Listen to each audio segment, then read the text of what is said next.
Salut, Salut, comment tu vas? bien et toi? Bien. Mais tu es sûr? Tu as l'air fatigué. En fait, je n'ai plus d'énergie d'un coup. Ah, tu as un coup de pompe. So, in French, we say avoir un coup de pompe. Literally, in English, we say to have a shock of pump. But that doesn't make sense. That's ridiculous. Originally, this expression comes from the 20th century. That come from the flights with planes. In the air, there is sometimes tubes with hot air, and when the planes go into the tubes, the planes are very shocked, and so when the planes land, the passengers are shocked too. So they doesn't have any energy. And in English, you say to be fake out. Salut, ça va? Oui, et toi? Et tu sais ce qui m'est arrivé hier? Non. Bah demande alors. Et qu'est-ce qui t'est arrivé hier? Bah mon patron m'a enfin donné mon augmentation. Oh, c'est génial ça. Ouais, je vais pouvoir enfin mettre du beurre dans mes épinards. In French, the expression is mettre du beurre dans les épinards. If we translate this expression literally, we obtain to put some butter into the spinach. Yes, spinach. And this expression mean to increase the living condition, to earn more money. I don't really know what's the date of this expression, but originally the butter was associated with the richness, and this expression is understandable because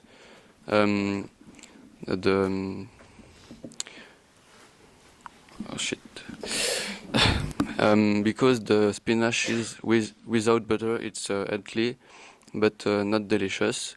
And if we want to increase the flavor of the spinaches, so the living condition, we have to add some butter, so the money. Finally, my English expression is to add a little to the kitty. Tu as compris quelque chose en maths? Non, les explications du prof étaient vraiment tirées par les cheveux. So, in French, we said être tiré par les cheveux. If we translate the expression literally, we get to be pulled by the air. Let's see what the expression means. If someone explains something to a student, for example, and his explanation is complicated and isn't flowing, we said that the explanation is pulled by the air.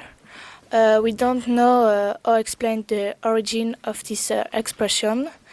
It will date back to the 16th century, and maybe there is a link between this expression and when people torture a person and pulled his hair to the person confess something. So the English expression is to be far-fetched. J'ai l'impression que ma petite sœur est enceinte. Tu prends des vessies pour des lanternes, elle a seulement 8 ans. So in French we say prendre des vessies pour des lanternes. If we translate the expression literally, we get take bladders for lanterns. But it's completely stupid, it doesn't make sense. Let's see what this expression means. It means that you believe wrong things. It's a very old expression. It appeared during the Middle Age in the French language. Originally, we used pig's bladders to make lanterns, and so people thought that it was really lanterns, but it was bladders with candles. And the lanterns was an invented and hollow story like a bladder. The English expression that corresponds is to think the mood is made of green cheese. Salut, Salut. tu as eu combien à ta dernière interro de maths? Je l'ai raté, c'est vraiment la fin des haricots. La fin des haricots, quoi? Yes, in French we say that c'est la fin des haricots. If we translate literally, we have that's the end of the bean, but it's totally stupid. Let's see what this expression means. For example, in this context, shit, I just failed my mathematics test. Then, c'est la fin des haricots. It means there is no more hope. This expression dates back to the 20th century, but we don't know exactly its origin. The first speculation would be that before, when a child played to board game, the money of the game was dry bean. Then, obviously, when a player don't haven't got any more money, the game was lost. Then that's why we said that's the end of the bean. But the second speculation would be that a poor family ate a lot of bean because it was a cheap food, and if those poor weren't able to buy any bean, that was the end of the line. Then, like I just said, that's the end of the bean, mean in English, that's the end of the line. Salut, tu as eu combien à ta dernière interro d'histoire? Ouais, il fait beau. Hein. Ce n'est pas ce que je te demande, tu es vraiment bête à manger du foin, toi. So, in French, we said être bête à manger du foin. If I translate this expression literally, it's to be as stupid as to eat some hay. This expression means you are stupid like an animal to the point of eating some hay, and sometimes hay indicates something without interest.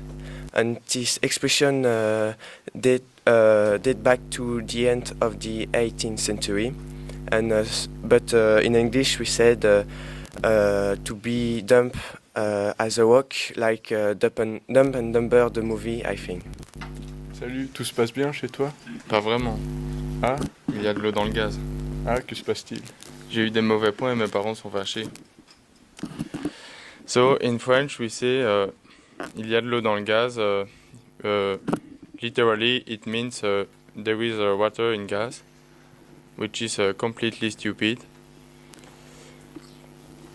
There are two origins about. There are two versions about the origin of this expression.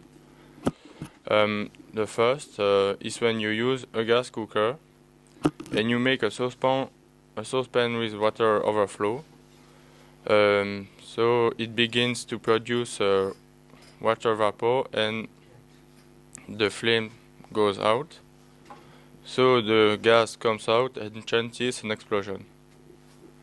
The second is an old kind of gas produced a lot of water vapor, and it usually blocked the piper, and so the wife couldn't cook for his man.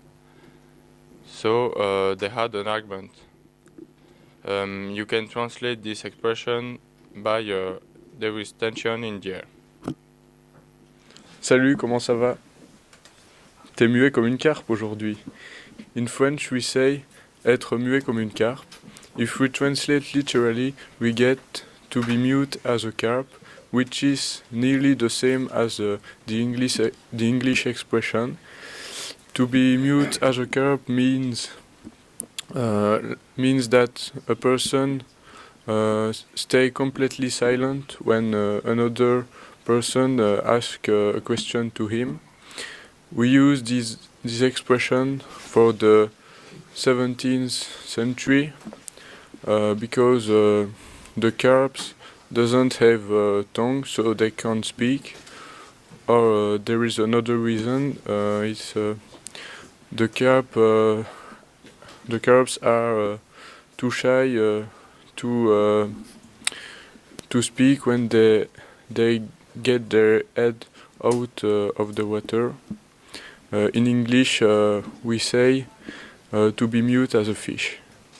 I forgot to say, we use the expression il y a de l'eau dans le gaz when a quarrel is expected with someone.